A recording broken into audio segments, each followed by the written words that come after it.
Students welcome back. ഇന്ന് നമ്മൾ പ്രകൃതിയുടെ വരദാനം എന്ന പാഠഭാഗത്തിലെ എല്ലാ പ്രവർത്തനങ്ങളുമാണ് നോക്കാൻ പോകുന്നത്.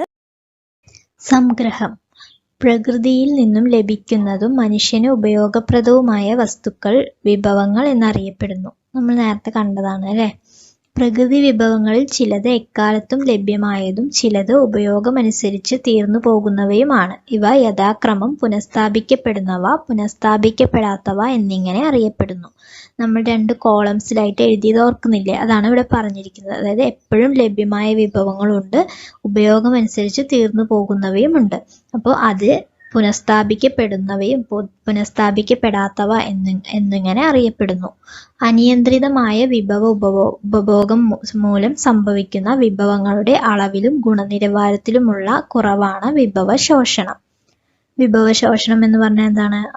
നിയന്ത്രണമില്ലാതെ ഉപയോഗിക്കുന്നത് കൊണ്ട് വിഭവത്തിന്റെ അളവിലും അതിന്റെ ഗുണത്തിലും ഉണ്ടാവുന്ന കുറവാണ് എന്ത്? വിഭവശോഷണം. വിഭവങ്ങൾ നീതിപൂർവവും ശ്രദ്ധാപൂർവവും ഉപയോഗിക്കുകയും അവയ്ക്ക് പുനഃസ്ഥാപിക്കപ്പെടാനുള്ള സമയം അനുവദിക്കുകയും ചെയ്യുക എന്നതാണ് വിഭവ സംരക്ഷണം. വരും തലമുറകളുടെ ആവശ്യങ്ങൾ കൂടി നിറവേറുന്നതിനായി വിഭവങ്ങൾ കാത്തുസൂക്ഷിക്കുന്ന സമീപനമാണ് സുസ്ഥിര വികസനം. ഇതൊക്കെ നമ്മൾ ചാപ്റ്റർ എക്സ്പ്ലെയിൻ ചെയ്യുമ്പോൾ നന്നായി എക്സ്പ്ലെയിൻ ചെയ്തതാണ്. ഡൗട്ട്സ് ഉണ്ടെങ്കിൽ അത് പോയി നോക്കാം. ഓക്കെ, ഇനി നമുക്ക് ലെറ്റസ് അസസ്, അതായത് തുടർ പ്രവർത്തനങ്ങൾ ചെയ്യാം. വിലയിരുത്താം. കർഷകനായ രാഘവൻ പരമ്പരാഗതമായ കൃഷി രീതിയിലൂടെയാണ് കൃഷി ചെയ്യുന്നത്. ജൈവവള പ്രയോഗം, കന്നുകാലികളെ ഉപയോഗിച്ച് നിലം ഉഴൽ തുടങ്ങിയവ. ഇവിടെ രാഘവൻ ഏതെല്ലാം തരത്തിലുള്ള പ്രകൃതി വിഭവങ്ങളെ ആശ്രയിച്ചാണ് കൃഷി ചെയ്യുന്നത്? അവ ഏതെല്ലാമെന്ന് പട്ടികപ്പെടുത്തൂ. എന്താണ് പ്രകൃതി വിഭവങ്ങൾ? രാഘവൻ എന്നൊരു കർഷകൻ ഉണ്ട്. അപ്പോൾ കർഷകൻ പരമ്പരാഗതമായ രീതിയിലാണ് കൃഷി ചെയ്യുന്നത്.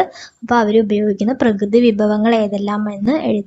അതുപോലെ അവ ഏതെല്ലാം എന്ന് എഴുതിയിട്ട് പ്രകൃതി വിഭവങ്ങൾ എന്താണെന്ന് എഴുതണം. എഴുതി നോക്കാം. സൂര്യപ്രകാശം, കാറ്റ്, ജലം, മണ്ണ്, കന്നുകാലികൾ തുടങ്ങിയ പ്രകൃതി വിഭവങ്ങളെ ആശ്രയിച്ചാണ് രാഘവൻ കൃഷി ചെയ്യുന്നത് അല്ലേ? പിന്നെ പ്രകൃതി വിഭവങ്ങൾ എന്നാൽ എന്ത്? പ്രകൃതിയിൽ നിന്നും നേരിട്ട് ലഭിക്കുന്നതും ഉപയോഗയോഗ്യവുമായ ഇത്തരം വിഭവങ്ങളാണ് പ്രകൃതി വിഭവങ്ങൾ. മരം, സൂര്യപ്രകാശം, മത്സ്യം, കാറ്റ്, കന്നുകാലികൾ, ജലം എന്നിവ ചില പ്രകൃതി വിഭവങ്ങളാണ്. ഇവയെ ജൈവ വിഭവങ്ങളെന്നും അജൈവ വിഭവങ്ങളെന്നും തരംതിരിച്ച് പട്ടികപ്പെടുത്തു. നമ്മൾ കണ്ടതാണ് ജൈവ വിഭവങ്ങൾ എന്ന് പറഞ്ഞാൽ ജീവനുള്ള വിഭവങ്ങളാണ്. അജൈവ വിഭവങ്ങൾ എന്ന് പറഞ്ഞാൽ ജീവനില്ലാത്ത വിഭവങ്ങളാണ്. അങ്ങനെ നമ്മൾ പട്ടികപ്പെടുത്താനാണ് പറഞ്ഞിരിക്കുന്നത്. ചെയ്തു നോക്കാം. ജൈവ വിഭവങ്ങൾ, അജൈവ വിഭവങ്ങൾ. ജൈവ വിഭവങ്ങൾ എന്ന് പറഞ്ഞാൽ എന്താണ്? മരം, മത്സ്യം, കന്നുകാലികൾ ഇവയൊക്കെയാണ്. അജൈവ വിഭവങ്ങൾ, ജീവനില്ലാത്തവ എന്ന് പറഞ്ഞാൽ കാറ്റ്, സൂര്യപ്രകാശം, ജലം ഇവയൊക്കെയാണ്. താഴെ തന്നിരിക്കുന്നത് 2 കാറുകളുടെ സവിശേഷതകളാണ്. ഇവയുടെ ഓരോന്നിന്റെയും സവിശേഷതകൾ കണ്ടെത്തി ശരിയായ കാളങ്ങളിൽ എഴുതൂ. കാർ എ എന്ന് പറയുന്നത് സൗരോർജം, സൂര്യപ്രകാശത്തിൽ നിന്നും ഉണ്ടാക്കുന്ന ഊർജത്താൽ പ്രവർത്തിക്കുന്നതാണ്. കാർ ബി എന്ന് പറയുന്നത് പെട്രോൾ കൊണ്ട് പ്രവർത്തിക്കുന്നതാണ്. നമുക്ക് പട്ടികപ്പെടുത്താം. Car A, car B. Car A എന്ന് പറയുന്ന അന്തരീക്ഷ മലിനീകരണത്തിന് കാരണമാവുന്നില്ല. ഇത്തരം കാറുകൾ വളരെ പരിമിതമായി മാത്രമേ ഉപയോഗിക്കപ്പെടുന്നുള്ളൂ. പുനഃസ്ഥാപിക്കപ്പെടുന്ന വിഭവം ഇന്ധനമായി ഉപയോഗിക്കുന്നു അല്ലെ? സൂര്യപ്രകാശം പുനഃസ്ഥാപിക്കപ്പെടുന്ന വിഭവമാണ്, അതിനെയാണ് ഇവിടെ ഇന്ധനമായി ഉപയോഗിക്കുന്നത്. ഇനി കാർ ബി നോക്കാം. പുനഃസ്ഥാപിക്കപ്പെടാത്ത വിഭവം ഇന്ധനമായി ഉപയോഗിക്കുന്നു. അന്തരീക്ഷത്തിലെ കാർബൺ ഡൈ ഓക്സൈഡിന്റെ അളവ് കൂട്ടുന്നു. ഇത്തരം കാറുകൾ ധാരാളമായി ഉപയോഗിക്കപ്പെടുന്നു. അതായത് പെട്രോൾ കൊണ്ട് ഓടുന്ന കാറ് കൂടുമ്പോൾ അതിൽ നിന്നുള്ള പുക കൂടും. അതുപോലെ ഈ പുക അന്തരീക്ഷത്തിൽ എത്തുമ്പോൾ അവിടെ കാർബൺ ഡൈ ഓക്സൈഡിന്റെ അളവ് കൂട്ടാനായിട്ട് കാരണമാകുന്നു. ഇത് പ്രകൃതിക്ക് ദോഷകരമാണ്. ഇങ്ങനെയുള്ള കാറുകളാണ് ധാരാളമായി ഉപയോഗിക്കുന്നത്. ഇതിൽ ഏതുതരം കാറുകളാണ് പ്രകൃതി സൗഹൃദപരമായത്? നിങ്ങളുടെ നിരീക്ഷണം സാധൂകരിക്കുക. നേരത്തെ നമ്മൾ പട്ടികപ്പെടുത്തിയതിൽ ഏത് കാറാണ് പ്രകൃതി സൗഹൃദപരമായത്, അതായത് പ്രകൃതിക്ക് ഒരു ദോഷവും ഉണ്ടാക്കാത്തത് എന്ന് നോക്കിയിട്ട് എഴുതാനാണ് പറഞ്ഞിരിക്കുന്നത്. എഴുതാം. കാർ എ ആണ് പ്രകൃതി സൗഹൃദപരമായത്. കാരണം കാർ എ സൗരോർജത്താൽ പ്രവർത്തിക്കുന്നു.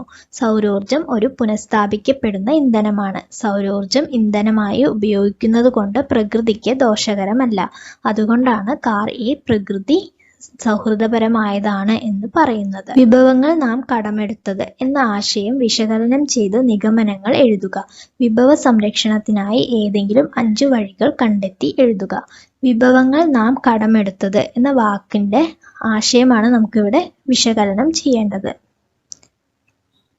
മുകളിൽ പറഞ്ഞിരിക്കുന്ന വാക്യം വളരെ അനുയോജ്യമാണ്. കാരണം പ്രകൃതി വിഭവങ്ങൾ നമുക്കുള്ള വരദാനമാണ്. പ്രകൃതി വിഭവങ്ങൾ മനുഷ്യരുടെ ജീവിതത്തിൽ അനിവാര്യമാണ്. എന്നാൽ ഇന്നത്തെ മനുഷ്യർ പ്രകൃതി വിഭവങ്ങളെ അമിതമായി ചൂഷണം ചെയ്യുന്നു. ഇത് അടുത്ത തലമുറയ്ക്ക് കൂടി അവകാശപ്പെട്ട പ്രകൃതി വിഭവങ്ങൾ ശോഷിക്കാൻ ഇടയാക്കുന്നു. അതുകൊണ്ടാണ് വിഭവങ്ങൾ നാം കടമെടുത്തത് എന്ന് പറയുന്നത്. ഇനി പ്രകൃതി വിഭവങ്ങളെ സംരക്ഷിക്കാനുള്ള 5 വഴികൾ നോക്കാം.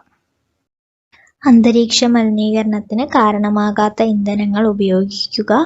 ജലസംരക്ഷണ മാർഗങ്ങൾ സ്വീകരിക്കുക. പാരമ്പര്യേതര ഊർജ സ്രോതസ്സുകളായ സൂര്യപ്രകാശം, കാറ്റ് മുതലായവയെ കൂടുതൽ ആശ്രയിക്കുക. വനനശീകരണം തടയുക. അത്യാവശ്യത്തിനു മാത്രം വിഭവങ്ങൾ ഉപയോഗിക്കുക. ഇവയെല്ലാം നമുക്ക് സംരക്ഷണ മാർഗങ്ങളായി ഉപയോഗിക്കാവുന്നതാണ്. ഇത്രയാണ് ആക്ടിവിറ്റീസ്. ഇപ്പോൾ എല്ലാം കഴിഞ്ഞിരിക്കുകയാണ്. അപ്പോൾ ഇനിയും നിങ്ങൾ സബ്സ്ക്രൈബ് ചെയ്തിട്ടില്ലെങ്കിൽ പ്ലീസ് ഒന്ന് സബ്സ്ക്രൈബ് ചെയ്തിട്ട് കാണണേ. പിന്നെ ഇഷ്ടമായിട്ടുണ്ടെങ്കിൽ ഒന്ന് ലൈക്ക് ചെയ്യുക. പിന്നെ നിങ്ങൾക്ക് ഏതെങ്കിലും വീഡിയോ വേണമെന്ന അഭിപ്രായം ഉണ്ടെങ്കിൽ കമൻറ്റ് ചെയ്തോളൂ. And share it to your friends. Thank you so much.